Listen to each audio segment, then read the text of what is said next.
सुपटिपन्नो भगवतो सावकसङ्घो सङ्घं नमामि। ओकासवन्दामि भन्ते द्वारकैनं कर्तं सपापराधं क्षमतु मे भन्ते। द्वितीयम्पि ओकासवन्दामि भन्ते द्वारकैनं कर्तं सपापराधं क्षमतु मे भन्ते। तृतीयम्पि ओकासवन्दामि भन्ते द्वारकैनं कर्तं सपापराधं क्षमतु मे भन्ते। ओकास अहं भन्ते तिसरणेन सह पञ्चशीलं धम्मं याचामि। अनुग्रहं कृत्वा शीलं देत मे भन्ते। द्वितीयम्पि ओकास अहं भन्ते तिसरणेन सह पञ्चशीलं धम्मं याचामि। अनुग्रहं कृत्वा शीलं देत मे भन्ते। तृतीयम्पि ओकास अहं भन्ते तिसरणेन सह पञ्चशीलं धम्मं याचामि। अनुग्रहं कृत्वा शीलं देत मे भन्ते। यमहं वदामि तं वदेथ। नमो तस्स भगवतो अरहतो सम्मा सम्बुद्धस्स। नमो तस्स भगवतो अरहतो सम्मा सम्बुद्धस्स। नमो तस्स भगवतो अरहतो सम्मा सम्बुद्धस्स। नमो तस्स भगवतो अरहतो सम्मा सम्बुद्धस्स। बुद्धं शरणं गच्छामि। बुद्धं शरणं गच्छामि। धम्मं शरणं गच्छामि। धम्मं शरणं गच्छामि। संघं शरणं गच्छामि। सङ्घं शरणं गच्छामि। द्वितीयम्पि बुद्धं शरणं गच्छामि। द्वितीयम्पि बुद्धं शरणं गच्छामि। द्वितीयम्पि धम्मं शरणं गच्छामि। द्वितीयम्पि धम्मं शरणं गच्छामि। द्वितीयम्पि संघं शरणं गच्छामि। द्वितीयम्पि सङ्घं शरणं गच्छामि। तिसरणागमनं सम्पूर्णं। आं भन्ते पानातिपाता वेरमणि सिक्खापदं समादयामि। पाणातिपाता वेरमणि सिक्खापदं समादयामि। अदिन्नादाना वेरमणि सिक्खापदं समादयामि। अदिन्नादाना वेरमणि सिक्खापदं समादयामि। कामेषुमिच्छाचारा वेरमणि सिक्खापदं समादयामि। कामेषु मिच्छाचारा वेरमणि सिक्खापदं समादयामि। मुस्सावादा वेरमणि सिक्खापदं समादयामि। मुसावादा वेरमणि सिक्खापदं समादयामि। सुरामेरय मज्जपमादठाना वेरमणि सिक्खापदं समादयामि। सुरामेरयमज्जपमादठाना वेरमणि सिक्खापदं समादयामि। तिसरणेन सद्धिं पञ्चशीलं धम्मं साधुकं सुरक्षितं कृत्वा अपमादेन सम्पादेथ। साधु साधु साधु। बुद्धं नमामि। धम्मं नमामि। संघं नमामि।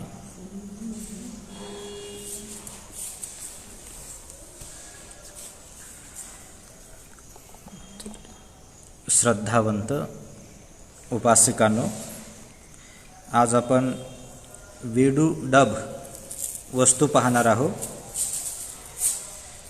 बघा, ही धम्मदेशना शास्त्रांनी श्रावस्तीमध्ये साधना करत असताना सेनेसहित हा विडूब काय झाला, पाण्यामध्ये वाहून गेला। तर त्यांना हे उद्देशून बुद्धाने सांगितलं आहे की तो विडूब होता की नाही, आपली जी सेना आहे हे सेना सहित काय केला, शाक्य लोकांना यांनी मारलं आणि आल्यानंतर नदी रात्र पडली, नदीमध्ये काय केलं, झोपले थंडीला आहे की नाही, थंडगार लागते नाही वाळू। तर देवता फार क्रोधित झाल्या, यासाठी झाल्या की शाक्य लोकांमध्ये असे काही शाक्य होते, श्रोतापन्न होते, सकृतागामी होते, अनागामी होते, शीलवान होते, सदाचारी होते. या सर्वांना त्यांनी काय केलं? मारून टाकलं. आणि मारल्यानंतर काय केलं? छोट्याशा बाळाला तर सोडलं नाही त्यांनी, तर ते वापस आला. आणि संध्याकाळ पडल्यानंतर काय केलं त्यांनी? सेनासहित कुठे झोपले? ते नदीच्या पात्रामध्ये, वाळूवर. एक नाही, त्याला वाटलं काय पाणी वगैरे काही नाही आता. तर देवता खूप क्रोधित झाल्या, देवतांना खूप राग आला. म्हणून झोपले होते की नाही, तर वरच्या ठिकाणी खूप पाणी पाडलं, त्याला पताही लागू दिलं नाही. वर खूप पाणी पाडलं, इतकं पाणी पाडलं की इतकं पूर आला की सर्वच्या सर्व सेनासहित राजा विडूप सुद्धा वाहून गेला.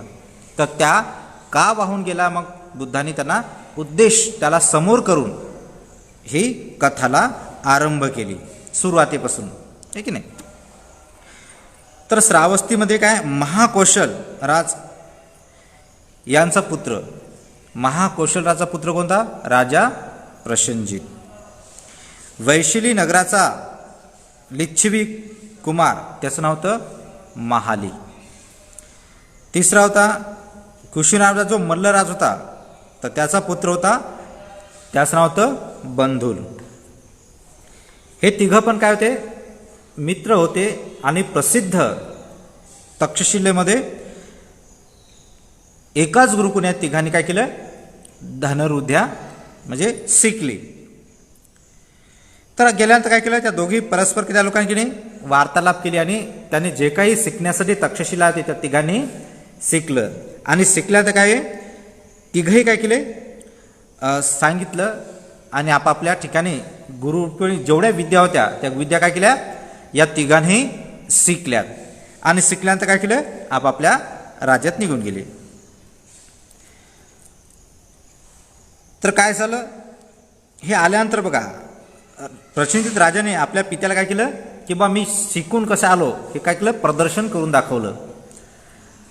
तर त्याचा वडील राजा प्रसन्न झाला आणि त्यांना काय केलं? त्यांना राज्य सोपवून दिलं. कोणाला? ह्या जो होता कौशलाचा राजा, तर यांनी आपल्या पुत्राला प्रसेनजित राजाला हे राज्य सोपवून दिलं. नंतर महाली गेला आणि ते लोकांना दाखवत असताना काय केलं? त्याचे दोन्ही डोळे नष्ट झाले. दाखवता नाही की नाही. तर मग त्या लोकांनी, लिच्छवी लोकांनी सांगितलं की अरे आम्ही काय इतका तू विद्या वगैरे शिकून आला, तर आम्ही डोळे फुटल्यानंतर तुझा हे करून दे का, म्हणजे तुला तुझ्या पद्धती आहे, परिवार आहे, हे परिवाराला काय पोषण करण्यासाठी आम्ही तुला सहकार्य करतो. पण त्याच्या बदल्यात काय करतो? आमच्या सर्व लिच्छवीला मुलं आहेत तर त्यांना काय की तू धनुर्विद्या शिकव. तर तिसरा होता काय? बंधुल. हा गेला. आता गेल्यानंतर काय झालं? या बंधूला सुद्धा परीक्षा ठेवली ना, तर त्यांनी काय केलं? परीक्षेमध्ये जे बांबू असतात की नाही, तर त्या बांबूमध्ये काय केलं? म्हणजे असे चांगले मोठे मोठे कील टाकले होते, कील ज्याला आपण लोखंड म्हणू की नाही, लोहा टाकले होते त्या पूर्ण त्याच्यात याच्यात. आणि त्यांना सांगितलं की याला काय करायचं? तू तलवारीनं तोडायचं. जर तोडला तर तू परीक्षेमध्ये पास, आणि जर नाही तोडलं तर काय पास असेल का? नाही. तर असं केल्यानंतर काय केलं? पण या लोकांनी चालाकी काय केली की अशा प्रकारचं तुला करायचं आहे. पण त्या करण्यासाठी काय केलं? त्या वेळूच्या बांबूमध्ये त्यांनी लोह टाकला होता. तर बंधूंमध्ये शक्ती असल्यामुळे त्या शक्तीच्या काय केलं? प्रत्येक यावर मारल्यानंतर तलवारमध्ये ते पूर्ण त्याचे तुकडे तुकडे केले. पण शेवटी काय त्याला आवाज आला. कशाचा? मधातल्या लोखंडाचा. तर मग त्यांनी काय केलं? त्याला तोललंच नाही. आणि त्यांनी केल्यानंतर मग त्याला सांगलं बाबा अशा प्रकारे काय आहे? त्यांनी पाहिल्याच्यात लोक. तर त्यांनी पाहिल्यानंतर त्याला असं वाटलं की बघा इथे इतके सारे लोक आहेत की नाही, या इतक्या लोकांमध्ये माझा एकही व्यक्ती नाही का सांगणारा? इतके लोक आहेत की नाही. जर मला नुसतं सूचना जरी दिली असती की बघ बंधू, हे जे तोडत आहेस ना तलवारीनं, याच्यामध्ये लोह आहे की नाही, लोखंड गस टाकलेलं आहे त्याच्यामध्ये, मला जर पहिले सांगलं असतं तर मी यांना सुद्धा काय केलं असतं? तोडलं असतं. पण इतके सारे लोक आहेत, एकही व्यक्ती माझ्याविषयी हित नाही का कोणाचंच, आहे की नाही? म्हणजे त्याला सांगतो बा इतके सारे लोक हे बघण्यासाठी आले, सर्वांनाच माहीत आहे, फक्त मलाच माहीत नाही. पण एकानं जरी सांगितलं असतं तर मी याला सुद्धा तोडलं असतं. पण काय केलं, या लोकांनी विश्वासघात केला की नाही. म्हणून त्यांनी प्रतिज्ञा केली, काय म्हणे, की या सर्व लिच्छवी लोकांना मारून टाकतो मी. असं केलं ते म्हातारे लिच्छवी त्याने सांगितलं की बघ मी यांना मारताना राज्य ग्रहण करतो. त्याचे लिच्छवी सांगितलं की बाबा तो असं असं जे तुझी प्रतिज्ञा आहे ती प्रतिज्ञा खरी होईल का, नाही होईल. कारण काय, कारण हे कुल परंपरागत काय राज्य आलेलं आहे, कुळानुसार आलेलं आहे. राजाला त्याचाच पुत्र राजा होईल, त्याच्याच पुत्र राजा असंही चालेल. म्हणजे ही जी तू प्रतिज्ञा केली की मी मारून राज्य घेतो, तर हे शक्य आहे का, हे शक्य नाही आहे. तर मग त्याला राग आला की नाही, की बा यांनी मला फसवलं, ठगवलंय की नाही. म्हणून त्यांनी मारण्याचा प्रयत्न सांगितलं की बा मी सर्वांनाच मारतो. पण त्या लोकांनी, त्याला म्हाताऱ्या लोकांनी समजवलं की बा असं वगैरे करू नको की नाही. मग समजलं, मग त्याला असं वाटलं ठीक आहे, मग कशाला राहायचं इथं, इथं आपल्यासाठी इथं एकही लोक नाही, व्यक्ती नाही, मग कशाला राहायचं इथं. म्हणून त्याने कोणाला संदेश पाठवला, राजा प्रशिक्षण पाठवला की बाबा अशा प्रकारे झालेला आहे आणि मी येत आहो. तर राजाला वाटतं अरे चांगलाच माझा मित्र आहे, आपण दोघं एकाच गुरुकडे शिकलो की नाही विद्या, आणि हा जर आला तर मला अजून लाभ होईल. म्हणून गेल्यानंतर काय केलं त्यांनी सांगितल्यानंतर राजा प्रशांत काय केलं, त्याला आदर सत्कार केला आणि त्याला काय केलं, सेनापतीपदे दिलं. तर अशा प्रकारे ते केल्यानंतर मग काय केलं, त्याला असं वाटलं आता मी इकडे आलो, माझे आई वडील काय करायला तिकडं. त्यांनी सुद्धा आपल्या आईवडिला सुद्धा तिथं बोलावून वगैरे घेतलं. आता घेतल्यानंतर बघा त्यावेळेस राजा एक वेळेस काय आला, राजा वर बसला आपल्या महालावर आणि खिडकीतून पाहू लागला.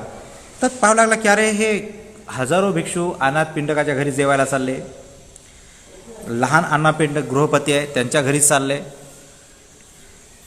विशाखाच्या घरी चालले जेवण्यासाठी. त्याच्यानंतर सांगलं की बा जे जे काही बुद्धाचे उपासक आहेत, उपासिका आहेत, त्या सर्वांच्या घरी काय केलं, हे जेवायला चालले. मग आपण काय केलं पाहिजे, आपण हे सर्व पुण्य करताय तर काय केलं पाहिजे, मीही पुण्य केलं पाहिजे. म्हणून त्यांनी काय केलं, बुद्धाकडे गेला आणि गेल्यानंतर त्याने सांगितलं की भंते माझी सुद्धा इच्छा आहे की तुम्ही माझ्या महाला सुद्धा तुम्ही भिक्खू संघाला घेऊन काय करा, रोज 500 भिक्षू नित्य नियमाने माझ्या घरी सुद्धा जेवतील. अनाथ पिंडकाच्या घरी नित्य 2000 भिक्षू जेवायचे. त्याच्यानंतर विशाखाच्या घरी सुद्धा छोटा जो आहे काय, म्हणजे जे जे बुद्धाचे जे उपासक होते त्या सर्वांच्या घरी काय करायचे, रोज नित्य त्यांना भोजन देतं. पण या राजाने काय केलं, आमंत्रण दिलं आणि 7 दिवसापर्यंत बुद्धाला भोजन सांगलं की भंते भगवान माझी इच्छा आहे की तुम्ही नित्य माझ्या घरीच जेवण करा. तर बुद्ध म्हणतात की महाराज तथागत असं वचन कोणी कोणाला देत नाही. कारण काय, लय लोकांना आशा असते की बुद्ध माझ्या घरी जेवायला यावं की नाही, म्हणून तथागत असं कधी वचन कोणाला देत नाहीत. तर असं म्हटल्यानंतर म्हणते कोण्या तरी व्यक्तीला तुम्ही सांगा, तर बुद्ध मग आनंद म्हणतीला उद्देश करतात की आनंद रोज यांच्याकडे 500 भिक्षून जेवायला गेले. तर आल्यानंतर तो नित्य त्या 500 भिक्षू आणि आनंद म्हणतीला रोज जेवण द्यायचं. पण राजा दिला सण राजाने काय त्या लोकांना नियुक्त नाही केलं. नियुक्त न केल्यामुळे काय झालं, राजा त्याशी राजाला काहीतरी काम पडलं किंवा आठवण लक्षात नाही आलं तर राजा त्याशी काय भिक्षूला जेवण द्यायला आले नाही. तर मग तिथे ते अधिकारी म्हटलं की अरे राजाने आपल्याला सांगितलंच नाही, आपण कसं करणार. मग त्यांनी बसायला आसन टाकले नाही, बऱ्याच गोष्टी त्यांनी काय केल्या नाही त्या लोकांनी. मग त्या भंतीला वाटलं की अरे इथं आदर नाही, सत्कार नाही, मान नाही, सन्मान नाही, तर कशाला आपण जेवायला यायचं. म्हणून जे जे आपले उपासक जवळचे असतात त्या उपासकाच्या घरी ते जायचे. तर झाल्यानंतर मग एक दिवस राजाने पाहिलं की अरे आज काय भिक्षू वगैरे दिसत नाहीत.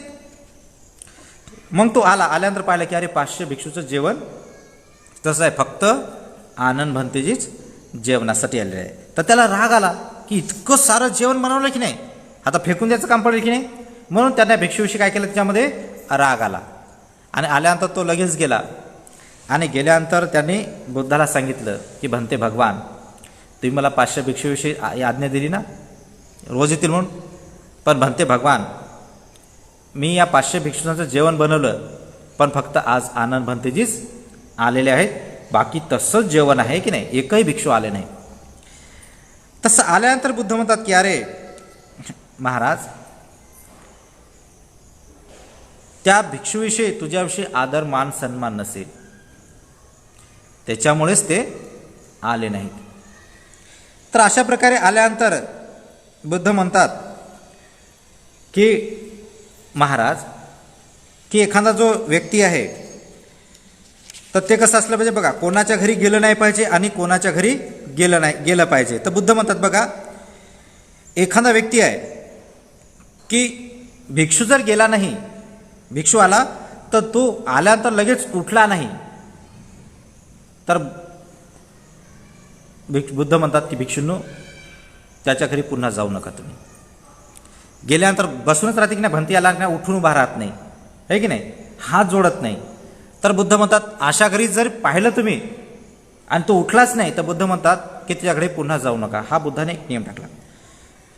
दुसरा नियम आहे की ते गेल्यानंतर उठून तो वंदन करत नाही भिक्षूला, ज्याला आपण पाया पडत नाही की नाही.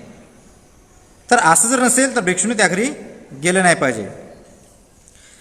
तिसरी गोष्ट, उठून केल्यानंतर तो मान सन्मान नाही करणाऱ्या व्यक्तीच्या घरी, भिक्षूचा मान सन्मान जो व्यक्ती करत नाही, तर बुद्ध म्हणतात भिक्षूने त्याच्या घरी पुन्हा कधी जाऊ नका तुम्ही.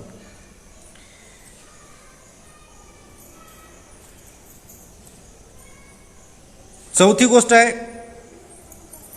जर भिक्षू जर गेला तर गेल्यानंतर काय केलं, ज्या गोष्टी वर्तमानमध्ये आहेत त्या गोष्टी काय करतो, तो भिक्खूपासून लपवून ठेवतो. जसं बघा काय काय भिक्षू येतात ना, तर काय काय लोक जे परिस्थिती आहे ते जपून ठेवतात की नाही. तर असं जर करत असेल, त्या भिक्षूपासून त्या जर गोष्टी लपवून ठेवत असेल, तर बुद्ध म्हणतात की त्या घरी तुम्ही जाऊ नका. त्याच्या घरी दान द्यासाठी भरपूर गोष्टी आहेत, हे की नाही. दान द्यासाठी थोडंसं आहे का, खूप सारं आहे, पण भिक्षूला काय तो थोडंसं देतो, अल्पसं देतो. तर बुद्ध म्हणतात अशा व्यक्ती खूप आहे पण थोडंसंच देतो, तर बुद्ध म्हणतात भिक्षूंनो, त्या घरी पुन्हा तुम्ही जाऊ नका. त्याच्यानंतर बघा, त्याच्या घरी चांगलं जेवण बनलेलं आहे, हे की नाही, चांगलं जेवण दिलं आहे, पण भिक्षूला कसं येतो, शिळं पाते, हे की नाही. म्हणजे चांगलं जेवण साईडला ठेवतो आणि भिक्षूला रुख सुख कसं देतो. तर भिक्षूंनो असं जर केलं तर पुन्हा त्याच्या घरी जाऊ नका. सातवी गोष्ट आहे, सत्कारपूर्वक तो देत नाही, आदराने देतो का बघा. काय काय देईल ना, त्याला असं वाटतं बा भंतीजी आले द्यायचं का, देतं की नाही, सत्कारपूर्वक का घ्या भंतीजी, आहे की नाही, असं म्हणतो की नाही, बाहेरच्या बाहेर पाठवतो. तर बुद्ध म्हणतात ते सत्कारपूर्वक नाही आहे, गौरवपूर्वक ते दान नाही आहे. असं जर तुम्ही पाहिलं तर पुढच्या बाला त्याच्या घरी कधीच तुम्ही जाऊ नका. आठवी गोष्ट आहे, ते दान दिल्यानंतर तो धम्म ऐकायची त्याची इच्छा नसते. म्हणतात ना की बा जेवण केलं जातात उपासकांना तुम्ही धम्म ऐका, असं की नाही. तर भिक्षू सांगत असताना काय करतो, त्याचं ऐकत नाही. तर न ऐकणाऱ्या व्यक्तीला म्हणतात बुद्ध म्हणतात की भिक्षू, तो जर धर्म ऐकत नसेल तर पुढच्या बाला त्याच्या घरी तुम्ही जाऊ नका.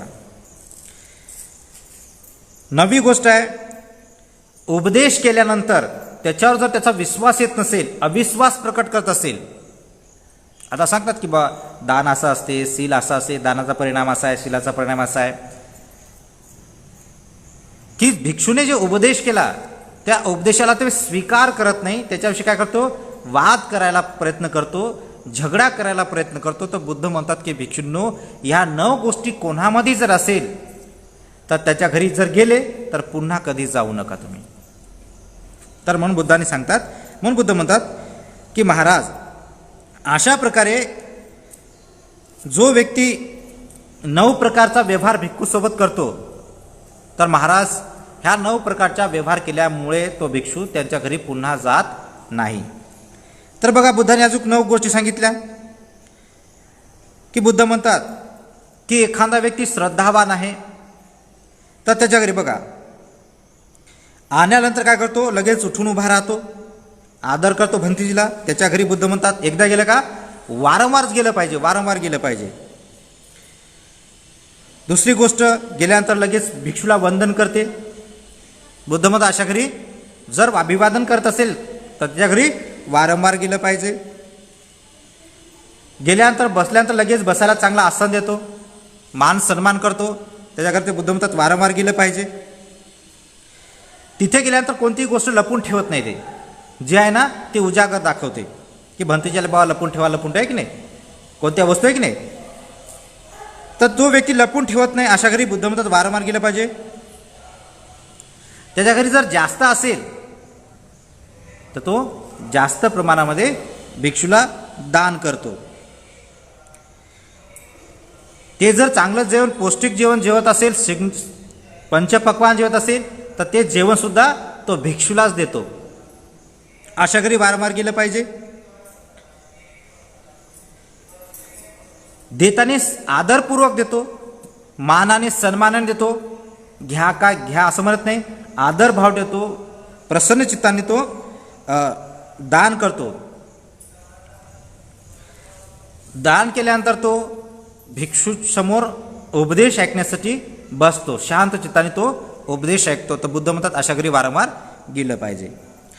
नंतरची गोष्ट आहे की भिक्षूने जे उपदेश केला त्याच्यावर काय करतो, विश्वास करतो, शंका प्रकट करत नाही, वादविवाद करत नाही, असंच आहे का तसंच आहे का असं कधीच म्हणत नाही. जे भिक्षूने सांगलं त्यावर तो श्रद्धा करतो. म्हणून बुद्ध म्हणतात की भिक्षूंनो अशा करता तुम्ही काय केलं पाहिजे, वारंवार गेलं पाहिजे. असे 9 कारण असेल तर त्यांनी गेलं पाहिजे. तर अशा प्रकारे बुद्ध म्हणतात की महाराज ह्या गोष्टी तुझ्यामध्ये नाहीत आहे की नाही, आणि म्हणून तुझ्या घरी पंचपक्वान जरी बनले असेल तर ह्या कारणामुळे त्या भिक्षूला तुझ्यावर विश्वास येत नाही आहे की नाही. काय येत नाही बघा, पहिल्या दिवशी राजाने दिलं तर आले की नाही भिक्षू, पण ज्या दिवशी राजाने आलेच नाही तर बघा त्या लोकांना बोला राजाने आदेशच दिला नाही. म्हणून त्या लोकांनी काय केलं, भंतीला आल्यानंतर त्याचा सत्कार केला नाही, बसायला आसन टाकले नाही, श्रद्धेने जेवण वाढलं नाही. त्याच्यामुळे त्याला असं वाटलं की जाऊ दे, हा राज्य काय मनानेच केलं आहे की नाही, आता याची इच्छा आहे का नाही, सत्कारपूर्वक हे करायला का नाही, म्हणून ते भिक्षू आले नाहीत. म्हणून बुद्ध म्हणतात की महाराज अशा प्रकारे तुझ्यावर त्या भिक्षू संघाचा विश्वास नाही आहे आणि म्हणून अविश्वास प्रकट केला, म्हणून भिक्षू तुझ्याकडं जेवायला येत नाही. तर अशा प्रकारे केल्यानंतर बुद्धाने त्याला काय केलं, एक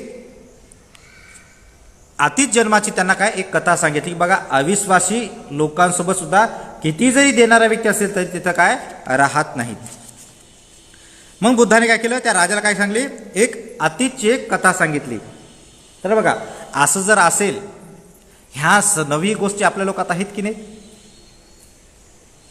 आता कसं आहे, ह्या 9 गोष्टींचं जर पालन जर केलं तर एकही उपासक यात बुद्धाच्या तत्वामध्ये बसत नाही.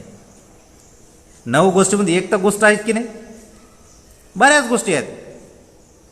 म्हणून बघा काय काय लोक आले ना तर उठत सुद्धा नाहीत. म्हणून बुद्ध म्हणतात अशा घरी पुन्हा जायचंच नाही. किती लोक आहेत, भरपूर सारे लोक आहेत, दान देत नाहीत. बघा भरपूर त्याच्याकडे संपत्ती असते की नाही, पण बरोबर काय करते, भंती आला ना त्याला पाहते, भंती आलं का बरोबर पाहते किती आहे की नाही, किती द्यायचे म्हणते, 10 रुपये देऊन द्या म्हणते. तर मग बुद्ध म्हणतात अशा घरी पुन्हा जाऊ नका तुम्ही. जेवण त्याच्या घरी तयार आहे, जेवायला असतात, तो म्हणत नाही भंते जेवण करा म्हणून आहे की नाही, भंतेजी पुन्हा या म्हणतो, म्हणत नाही भंतेजी आम्ही जेवण करायलो थोड्या वेळाने या. कधी कधी भंतेजी गेले, त्याच्या घरी पाहुणे आले असतात, म्हणतात की भंतेजी असं करा, थोडं वेळाने या, आमच्या घरी पाहुणे आलेले. असत्कार केला त्याने. सत्कार केला का, तो मान सन्मान केला का नाही, लगेच भंतेला सांगतो भंतेजी जा आमच्या इथे पाहुणे वगैरे आलेले आहेत. तर असे नाना प्रकारचे जे 9 प्रकारच्या गोष्टी जेव्हा एखादा व्यक्ती करतो तर बुद्ध म्हणतात भिक्षुनो आशाच्या घरी पुन्हा कधी जाऊच नका तुम्ही. आता आपण मजबूर आहोत आहे की नाही, गेलंच पाहिजे, नाही गेलं तर काय होणार आहे की नाही. म्हणून कसं आहे, इथं कसंही चालते, आणि विशेष म्हणजे तुमच्याकडून जबरदस्ती भंतेजी घेतातच, पण जर त्या नियमानुसार जर भंतेजी राहिले तर मात्र तुमच्याकडे कधीच कोणते भंतेजी येणार नाहीत. म्हणून बुद्धाने सांगितले त्या काळचे नियम, आणि हे नियम बाहेर देशात आहेत ते करतात, पण आपल्याकडे त्या गोष्टी नाहीत. जर नाही केलं ना तर लोक सांगतात बघा म्हणतात आम्ही दिलं भंतीला, आणि भंतीने काय केलं बघा, भंतीने राग किती आहे की नाही, 10 रुपये द्यालो भंतीची घेईना झाले, भंतीला कशाला राग पाहिजे म्हणतात की नाही. म्हणजे लगेच भंतीला टॉर्चर लगेच टॉर्चर करतात. आहे की नाही. आता दिलं तर घ्यावं की नाही म्हणतात भंतीजीला. आणि तो गेला तर दुसऱ्या वेळेस त्या दुसरा भिंतीला त्याला सांगतात की बघा आमच्याकडे आलं तर आता जितकं आहे तितकं द्यावंच लागेल की नाही. जसं दिलं तसं जे दिलं ते घ्यावं लागेल आहे की नाही. म्हणतात आला म्हणतात भंतीने 10 रुपये दिले म्हणतात, घेतले नाही म्हणतात, घिसाच गेला निघून आहे की नाही. मग ते भंतीला त्याला लगेच सांगते अरे बाबा म्हणते मी जर नाही घेतलं तर मला असंच होणार आहे. मग त्याला वाटते जाऊ दे नाही की नाही, आलो ना वापस कशाला जायचं. म्हणून तो ती घेते आणि म्हणून काय करते ह्या लोकांना एक संधी भेटते. पण हे नियमाच्या पूर्ण बाह्य आहे. आणि बुद्ध तर डायरेक्ट त्यांना सांगतात ह्या जर गोष्टी जर केल्या तर उपासकांना तर पाप मिळतेच, पुण्य तर मिळत नाही. आणि जर भिक्षूने ह्या जर गोष्टी स्वीकार केल्यास तर नियमाच्या बाह्य आहे. आणि म्हणून बुद्ध आपल्या भारतातले जे भिक्षू आहेत ना मजबुरीने जातात तुमच्याकडं. मग दुसरा पर्याय नाही त्याच्याकडं. एखादा उपासक नाही की भंतीजी बरं ठीक आहे त्याच्या घरी कधी जायचं नाही, माझ्याच घरी या असं कोणी म्हणते का. त्यांनी सांगते पहिले पाहते त्यांनी किती दिलं. आता जसं पावती घेऊन एखादा भंतीजी गेला त्यांनी पाहते पावती पाहते नाही माझ्या याच्या घरी गेले का, मग त्याचं नाव पाहते किती आहे ते. 20 रुपये दिले का, त्या पावती 10 रुपये लिहिते. त्याच्यानंतर दुसऱ्याच्या घरी गेलं ते म्हणते की याच्या आधी पावती किती दिली, त्याचं 10 रुपये दिले का, 10 रुपये करते. म्हणजे दुसऱ्याने किती दिलं मला किती द्यायचं हे गोष्टी विचार नाही करत. तर त्याने किती दिलं, त्याने 10 रुपये दिले का आणि मी 10 रुपये देतो. इच्छा नाही वाढवण्याची. भरपूर आहे संपत्ती भरपूर आहे तर तो व्यक्ती काय करतो. म्हणून अशा व्यक्तीवर बुद्ध भिक्षू काय करतात, अविश्वास केला पाहिजे भिक्षूंनी. आणि या अविश्वास असल्यामुळे बुद्ध म्हणतात की तुम्ही वारंवार जाऊ नका. पण आता वारंवार जायचंच काम करते, नाही गेलं तर कुठून पैसे येतील हाच मोठा प्रश्न आहे. म्हणजे दुसरीकडून कोणत्या व्यक्ती आता असं यांनी जर दिले नाही तर ते 10 लोकांना सांगते की भंतीजी असेच आहेत, भंती तसेच आहे की आम्ही आलो आलो होतो तर भंती घेतलं नाही, भंतीला राग आला होता. आणि भंतीला राग कशाला पाहिजे की नाही, आणि भंतीला राग पाहिजे का. म्हणजे भंतीजीवर सुद्धा ह्या गोष्टी करतात. त्याच्यामुळे ना कोणता व्यक्ती विनय शिकू शकत ना उपासकांना त्याचे नियम माहीत होते. पण बुद्धाने सांगले तर ह्या गोष्टी असल्यामुळे महाराज तुझ्यामुळे ह्या सत्कारपूर्वक तू भिक्खू संघाला भोजन देत नाहीत. म्हणून तुझ्याविषयी त्या लोकांनी काय केला, अविश्वास केला. म्हणून तुझ्या घरी पंचपक्वान जरी असेल तरी ते भिक्षू जेवत नाहीत. आपापल्या उपासकाच्या घडं शिळी पाती खातात आणि त्याच्यात ते संतुष्ट राहतात. तर असं केल्यानंतर बुद्धाने काय केलं, राजांना आतिथची कथा सांगितली. तर बुद्ध म्हणतात की महाराज प्राचीन काळामध्ये वाराणसी जनपदामध्ये ब्रह्मदत्त नावाचा राजा राज्य करत असताना त्यावेळेस केशव नावाचा एक राजा होता. त्याने काय केलं, राज्य त्यागला आणि ऋषी प्रविज्ञा घेतली. संन्यासी बनाने हिमालयात गेला. तर हिमालयात गेल्यानंतर बघा त्याचे जे काही अधिकारी होते 500 अधिकारी त्या राजाचे, त्याला वाटलं आता राजाच गेलेला आहे संन्यासी होऊन आपण कशाला राहायचं. त्या 500 अधिकाऱ्यांनी सुद्धा काय केली, संन्यास घेतला. त्याच्या नावाने त्याच्याकडे राहू लागले. त्याचा एक सेवक होता आहे की नाही, केस वगैरे कापणार आहे की नावी, त्याचा सेवक. त्या सेवकाला डायरेक्ट राजाने की मी काय करू, त्यांनी सुद्धा दीक्षा घेतली, ते सुद्धा राहू लागले. तर राहत असताना काय झालं, जसा उन्हाळा संपला जसा पावसाळा येते की नाही, तर त्यांना राजाला त्या तपस्वीला वाटलं, केशव तपस्वीला, की आपण 3 महिने कुठे राहावे, आता गावात जाऊन राहावं आहे की नाही. इथे पावसामुळे आपली रक्षा होईल की नाही. म्हणून ते आल्यानंतर ते सर्वच जण आल्यानंतर तिथं काय घोड्याचा आवाज, शब्दाचा आवाज की नाही, नाना प्रकारचे आवाज करतो की नाही. तर त्यांना वाटलं हे काय ठिकाण काय. राजाने काय केलं, त्याला सांगलं. मग राजाने आपलं उद्यान दिलं की या ठिकाणी तुम्ही वास्तव्य काय की नाही, 3 महिन्यासाठी तुम्हाला आम्ही कंटिन्यू नित्य भोजन देऊ. तर अशा प्रकारे नित्य भोजन केलं की नाही, 4-5 दिवस खाल्लं आणि त्याचे शिष्य असंतुष्ट झाले. म्हणाले तपस्वी तू राजाला सांगितलं का मी 3 महिने राहतो सर्वच राहून, पण तू आम्हाला विचारायला पाहिजे होतं. आपल्या गुरुला विचारले की बात आम्हालाही तुम्ही विचारायला पाहिजे होतं की नाही. तुम्ही स्वतःच आमच्या सर्वांची स्वीकृती दिली, पण तुम्ही आम्हाला तर विचारायला पाहिजे होतं. तर त्यांनी सांगलं बा इथं सर्वच आहे ना. ते म्हणतात की नाही आम्हाला इथे काय बरोबर चांगलं वाटेल नाही, इथे ना अभ्यास करण्यासाठी योग्य वाटायला काही जागा नाही, म्हणून आम्ही वापस जातो. म्हणून आचार्याला वंदन केलं आणि आचार्याचं गुरुचं स्वास्थ्य आपल्याला समजलं पाहिजे अशा थोडंसं साईडला जाऊन राहू लागले. तर समोर चालून त्याचा ते दुसरा सेवक होता की नाही जवळचा, त्यांनी मग सांगितलं की आचार्य म्हणे माझी काही इच्छा नाही राहायची की नाही, मी सुद्धा चाललो आहे. त्याला खूप समजावलं त्याने, पण तो काय केला, तोही निघून गेला. आणि आचार्य जिथून आचार्याचं सुखदुःख समजते आष्टीकन तो जाऊन राहायचं ठिकाण केलं. तर काही दिवस आल्यानंतर बघा त्या आचार्याला काय झालं, इथं ना शिष्य आहेत ना कोणीच आहे, म्हणून त्याला एक रोग उत्पन्न झाला, चिंता रोग आहे की नाही. तर खूप मोठी मोठी दवाई त्याला दिली, चांगल्या प्रकारे जेवण आहे, सर्वच आहे की नाही. पण असं केल्यानंतर काय झालं, त्या केशव तपस्या काय रोग काय शांत होतच नव्हता. मग राजाने सांगितलं की अरे म्हणे इतकं आम्ही दवाई देत आहो, हे करत आहो ते करत आहो, पण शांत काय होईच ना, रोग कमी होईना ना, उलट वाढत आहे.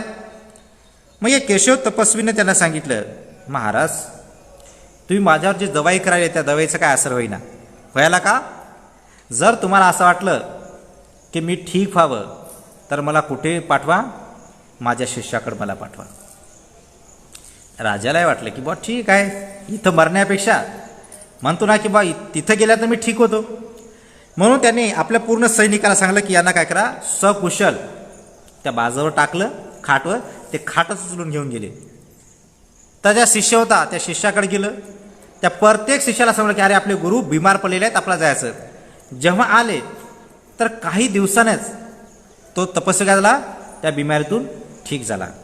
तर राजा आला आणि म्हणाला की महाराज म्हणाला की आचार्य आम्ही अशी कोणती गोष्ट केली नाही, तुम्हाला सर्वच केलं, पण तुम्ही तिथे ठीक का झाले नाही, इथं का ठीक झाले, इथं तर काय व्यवस्था आहे का, मी तुम्हाला तिथे चांगलं स्निग्ध चांगलं टेस्ट भोजन देत होतो, चवीनं टेस्ट आहे की नाही, पंचपक्वान देतो, तरी तुम्हाला नाही, इथं तुम्ही हे रुखसुख झाडाचे फळं आहे की नाही हे ते खाले आहे की नाही, किंवा शिळं पातक खाले, तर इथं शिळं पातक खाऊन तुमची बिमारी कशी काय दूर झाली, इथं तर दवाई वगैरे काहीच नाही. तर तो म्हणतो की महाराज इथं जे माझे जे शिष्य आहेत या शिष्याचं राहणीमान कसं आहे, मृदू आहे, बोलायचं कसं आहे, आदराने गौराने मानाने सन्मानाने, हे जे मला आदर देतात मान देतात सन्मान देतात तर हे कंटिन्यू देते. पण इथं असल्यानंतर इथं मान होता ना सन्मान तर काहीच नव्हता आहे की नाही. जी वाणी होती मधुर वाणी शिष्याची तर ती कानावर पडायची, पण इथून गेल्यानंतर ती मधुर कानी पडायची का नाही. ते माझे शिष्य होते, माझ्यावर विश्वास त्यांचा, पण या अधिकाऱ्यावर माझा विश्वास आहे का नाही.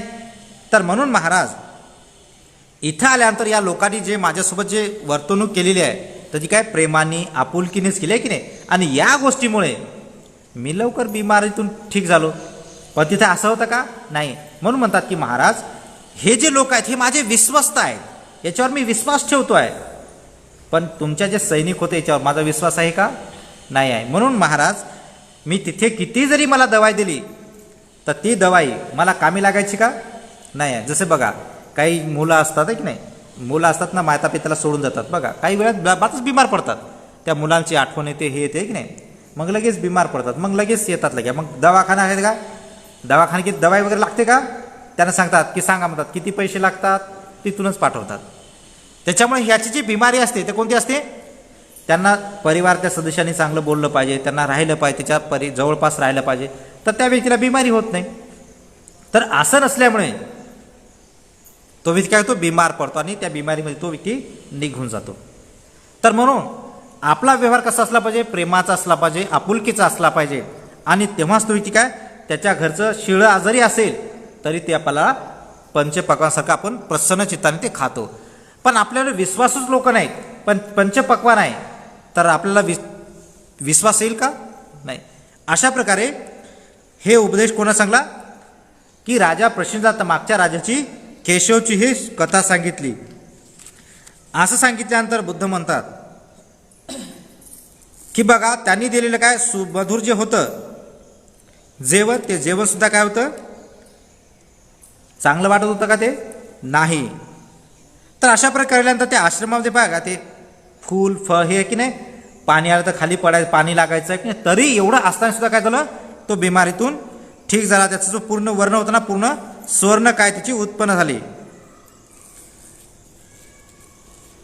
अशा प्रकारे सांगलं की बा एवढं सुविधा सोडून तो पुन्हा त्या आश्रमामध्येच वापस जात आहे की नाही. तर अशा प्रकारे त्यांनी सांगितलं. तर बुद्धाने सांगितलं की महाराज की जसं त्या लोकांमध्ये त्या राजाचा आणि याचा काय होता विश्वास नव्हता म्हणून तो बिमार पडला आणि जेव्हा आपल्या शिष्याकडे गेला तो काय झाला तो ठीक झाला. तर महाराज कशामुळे विश्वासामुळे. तर महाराज इथे हे जे भिक्षू आहेत या भिक्षूला काय इथे मान सन्मान नाही आहे आणि ह्या गोष्टीमुळे भिक्षू काय करतात तुझ्याकडं जेवायला वगैरे येत नाही. तर अशा प्रकारे केलं. मग त्या राजाने त्याला सर्व सांगितलं. तर राजाला असं वाटलं की अरे आता मला काय करायचं आहे विश्वास संपादन करायचं आहे की नाही. मग त्याने विचारलं की विश्वास संपादन करण्याचं म्हणजे नेमकं काय करायचं.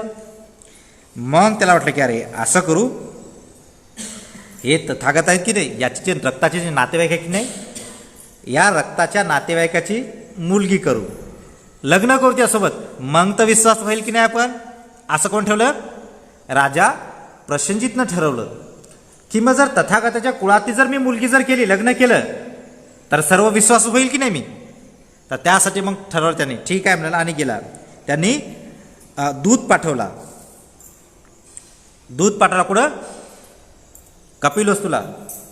कपिलवस्तूला दूध पाठवला की अशा प्रकारचा आहे आणि राजा तुमच्या मुलीसोबत राणी म्हणजे तुमच्या राजकुमारीसोबत लग्न करायचा प्रस्ताव आहे. मग त्याला असं वाटलं की अरे करावं काय करावं आता मोठा शाकीत अभिमानी लोक आहे की नाही. तर मग त्याला असं आपण जर दिली नाही तर हा राजा आपला सर्वांनाच मारून टाकते आहे की नाही. आणि म्हणून त्याला असं वाटलं काही शाखेने विरोध केला की नाही आपण द्यायची नाही आपली पोरगी आपण जर केलं तर आपलं कुळ नष्ट होते की नाही.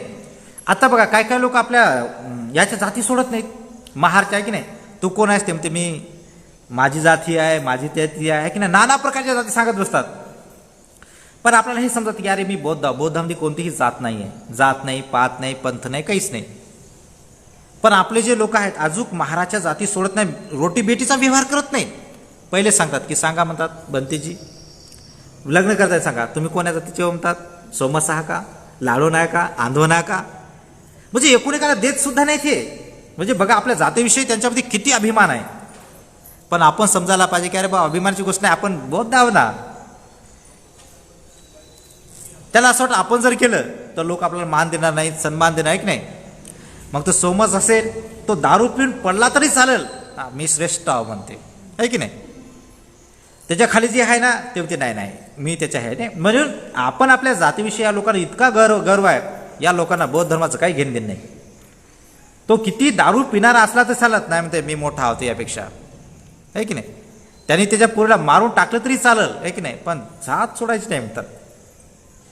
म्हणून बुद्ध म्हणतात की जर तुम्हाला जर खरं जर तुमचं भलं करायचं असेल तुमच्या मुलीचं भलं करायचं असेल तर तुमची मुली जीवनभर जर सुखी राहिली असेल तर बुद्ध म्हणतात की तो कोणत्याही जाती धर्मातला व्यक्ती असतो ना तो व्यक्ती शीलवान असला पाहिजे. शीलवान म्हणजे तो हत्यारा नसला पाहिजे. या जर शीलाचं पालन केलं तुमची पोरगी सुखी आहे की हो तुमच्या पोरला कधी मारल का तो व्यक्ती नाही. तो चोरी करणार नसला पाहिजे की तो चोरी करेल का कोजी नाही.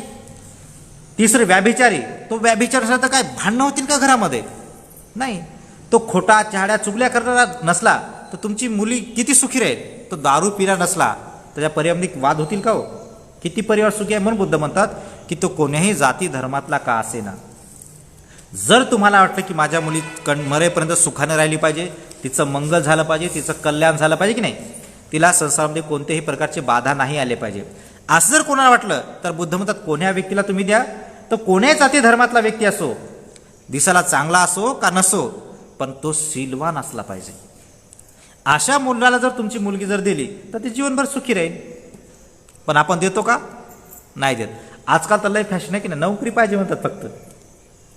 तो दारू पिणारा असला तरी चालेल आहे की नाही तो कसा आहे काय असं ना आपण नोकरी पाहिजे.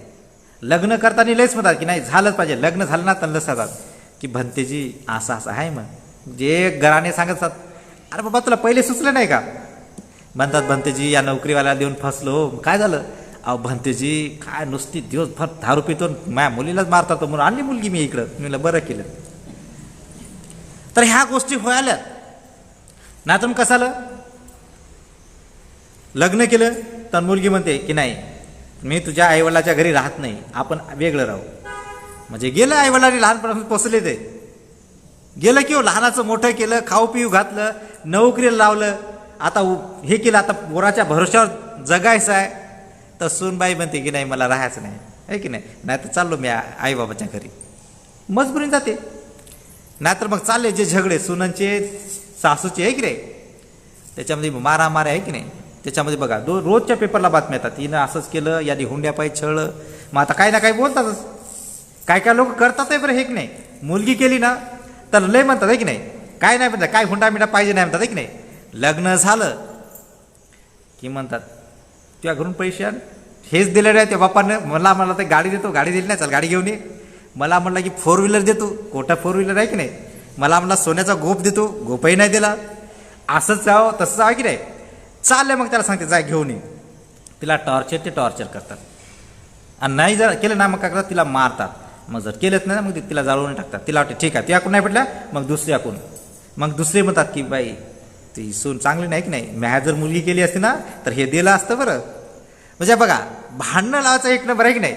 म्हणून ती बाई काय म्हणते की हिच्याकडून काहीच नाही आलं ना तुला, असं कर, हिची फारकत दे आणि माझी मुलगी कर. तुला काय पाहिजे, गाडी पाहिजे का, चाल आत्ताच गाडी देतो. आपल्या लोकातलंही चालते बरं हे.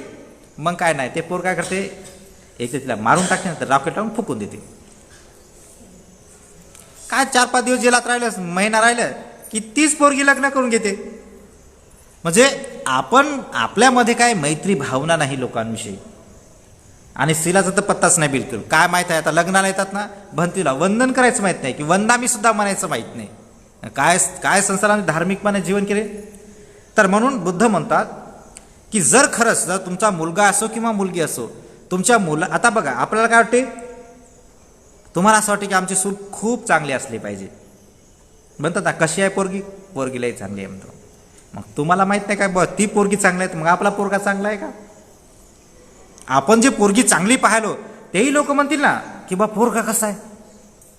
तुम्ही जर त्यांना फसवायला गेले तर तुम्ही सुद्धा फसणार. तुम्ही जितकं तुमच्या पोराविषयी जेव्हा खोटं सांगा ते तितके ते पोरीविषयी खोटं सांगतील. म्हणून बुद्ध म्हणतात की तुम्ही बघा आता कसा बोला, पोरगा सीलवान असला पाहिजे किंवा पोरगी सीलवान असली पाहिजे. आता तुम्ही पोरीलाही सील शिकवत नाही आणि पोरालाही सील शिकवत नाही का, वरून पडतील अशी पोरं. तुम्हाला वाटते की नाही पोरगीलाही चांगली असली पाहिजे, संपला विषय. बस आली की नवी नवरी सारखी राहते. मग 4थ्याशी निघलं जशाला तसं. तुम्ही बापा म्हणतात अरे तुला तर लई चांगलं समजलं होतं. अशा पोरी हे करतात. म्हणून बुद्ध म्हणतात की आपण आपल्या परिवारामध्ये काय केलं पाहिजे, मुलीलाही सील शिकवलं पाहिजे आणि मुलांनाही सील शिकवलं पाहिजे. तर दोघं चांगले राहतील. की ज्या घरी जर तुम्ही तुमच्या मुलाचं सील शिकवलं, ज्या घरी जाईल त्या घरची तुमचं नाव करतील, बापरे म्हणून काय सून चांगली भेटली आम्हाला. तुमचे गुण सांगतील. जर तुमची पोरगी जर वाईट जर राहिली तर म्हणतात बापा पोरगी किती वाईट आहे तर आई किती वाईट असेल. इतकी पोरगी खराब आहे, आई किती खराब असेल. आणि पोराचं तसंच आहे, पोरगाच इतका खराब आहे त्याचा बाप किती खराब असेल म्हणतात. म्हणून बुद्ध म्हणतात जर शिष्य जर बरोबर नाही राहिला तर तो दोष कोणाला लागतो, गुरुला. अरे या शिष्य जेवढा खराब आहे त्याचा गुरु किती खराब असेल. म्हणून आपल्या जीवनामध्ये राहत असताना काय केलं पाहिजे, त्याचे गुण आपण समजून घेतले पाहिजे. पण कसे होते, आपल्यामध्ये अभिमान येते. आणि हे अभिमान काय होते, आपला तर नष्ट होतेच अभिमान, आपण तर नष्ट होतो, पण आपण आपला खाखा परिवार सुद्धा नष्ट करून टाकतो. तर असंच कोणा झालं, शाक्य लोकांचं झालं.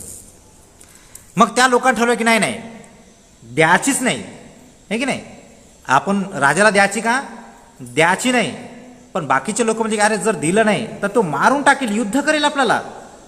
म्हणून त्या लोकांनी मीटिंग घेतली, काय करायचं केलं. मग ठीक आहे, त्यांना सांगलं की अरे तुझ्यापासून त्या दासीपासून पुत्री झाली की नाही, तिचं नाव होतं वासप खत्तिया. राजा जो आहे ना शाक्याचा, तर त्या शाक्याचा राजाची एक दासी होती, लय सुंदर होती, तिचं नाव होतं वसप खत्तिया. तर असं वाटलं की अरे राजापासून या दासीपासून हे पुत्री झाली की नाही, आहे की नाही. तर असं केलं की काय करू, हे देऊ. पण या राजा सांगलं की बघ बरं ते लय चालू लोक आहेत, आहे की नाही, शाक्य लोक. बरोबर पहा की नाही, राजासोबत एका ताटात जर जेवली किंवा राजाच्या हाताचं जर तिने खाल्लं तर समजा की याची पोरगी आहे, नाही तर पोरगी आहे का, नाही आहे. तर मग पाठवले तिकडून मंत्री चेक करायसाठी आणि सांगलं की ही वासप खतियास राजाची पोरगी आहे, शाक्य कुळातली पोरगी आहे. आणि याने आपल्या लोकांना सांगलं की बघ मी हिला फक्त चारतो आणि हे जेव्हा चारायचं म्हणलं की नाही तुम्ही मला काहीतरी प्रश्न करा, म्हणजे तिच्या हातचा घास खाईल का मी? नाही खाईल. हे सर्व तुम्ही लक्षात द्या. फक्त मी तिला चारतो आणि जेव्हा ती घास करेल ना तर तुम्ही मला विचारा, मग मी मागं तोंड करून इकडे तुम्हाला सांगतो याचं. असं यांनी सांगलं की म्हणजे त्या लोकांना धोका द्यायचा आहे की नाही. तर अशा प्रकारे केल्यानंतर काय केलं तर ती जी मुलगी आहे अतिशय सुंदर होती, असं वाटत नव्हतं की बा दासी पुत्री आहे म्हणून. तर ठरलं ते आले तिकडचं लोक मंत्रिमंडळ बघायसाठी खरं होय का नाही होय. बसले सर्वजण जेवायला आणि बसल्यानंतर काय केलं की सांगलं की ठीक आहे एकूण एकाला जेवण भरवार आहे की नाही.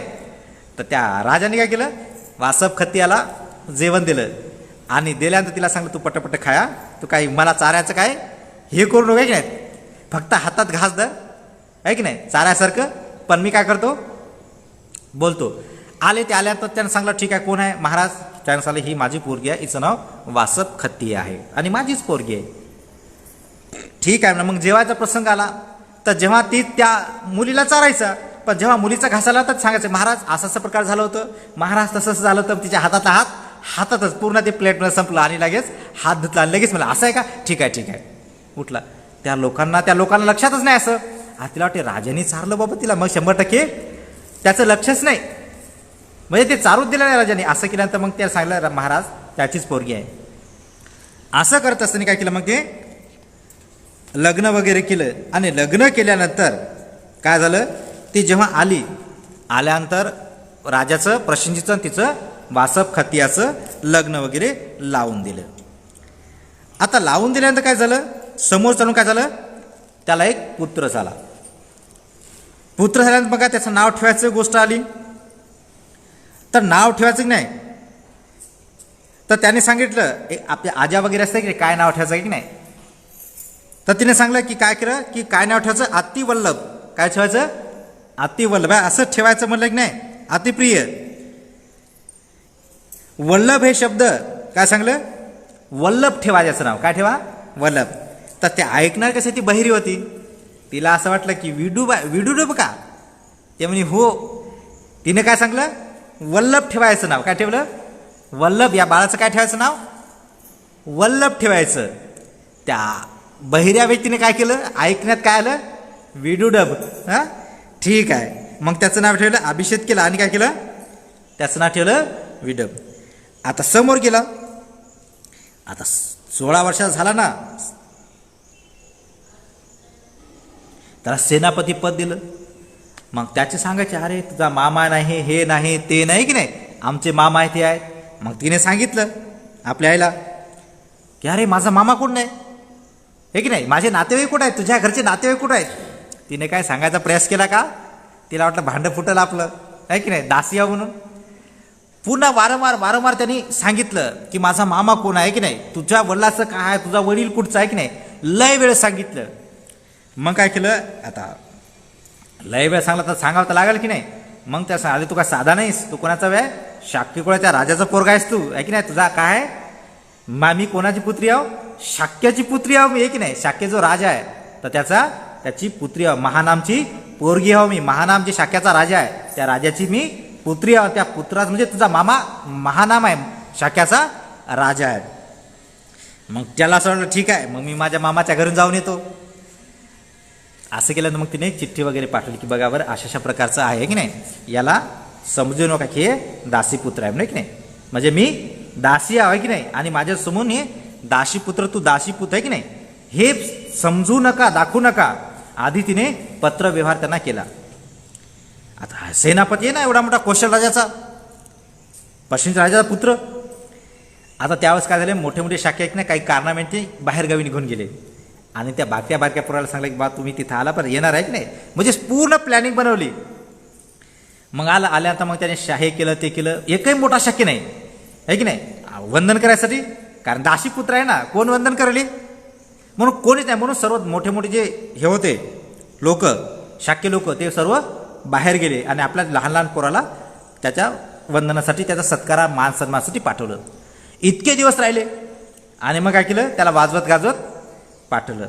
तर एका व्यक्तीचं काय झालं, काहीतरी सामान विसरलं.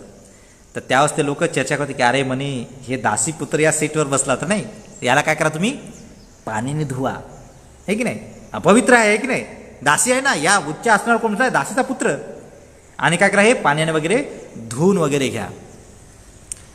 तर हे कोण ऐकलं, ज्याचं सामान होतं ना त्याने ऐकलं मग त्याची खिल्ली उडवली त्यांनी. अरे म्हणे तू दासीचा पुत्र आहेस म्हणे, हे की नाही. ते वल्लभ खतिया कोण आहे, दासीची पोरगी आहे, राजाची त्या दासीचं प्रेम होतं, त्या प्रेमातून ही पोरगी उत्पन्न झाली आहे, आणि ती पोरगी काय दासी आहे की, आणि तू कोण झाला मग दासीपुत्र. तेव्हाच त्यांनी अधिष्ठान केलं, मनामध्ये वैर बांधलं, ज्या वेळेस मी राजा बनलो, मी बसलेलं ठिकाण पाण्याने धुतलं ना, मी राजानंतर तुमचं हे जे आसन आहे ना रक्ताने धुईल तुमच्या. मनात केला संकल्प. सोपा आहे का? म्हणून बघा, जात सोपी नाही, जात मृत्यूला कारण पडते बघा. म्हणून बुद्ध म्हणतात जात सोपी नाही आहे. जात जर केली ना, एक करेल ना, तर सर्वांनाच भोगावं लागते, मृत्यूला सर्वांना समोर जावं लागते. किती मोठा संकल्प घ्यायचा की ठीक आहे, मी बसलो, मला दासीपुत्र म्हणले ना, आणि मी गेल्यानंतर तुम्ही ते पाण्यात धुतलं तुम्ही नाही, आणि सांगलं की इथं दासीपुत्र बसला, तर म्हणून तुम्ही पूर्ण महाल हॉल धुतला ना, मी बसलेलं, ठीक आहे, राजा हो द्या मला. राजा झालं ना, तर मी तुमच्या काय करेन, गळ्याचं रक्त कापून हे पूर्ण हॉल धुईल, धुवा आता, असं अधिष्ठान केलं. तर राजाला प्रश्न समजले की अरे या लोकांनी बरोबर केलं नाही, असं की नाही. मग राजाने सुद्धा त्या खत्याला काय केलं, दूर केलं. मग बुद्धाने त्या राजाला काय सांगलं, समजवलंय की नाही.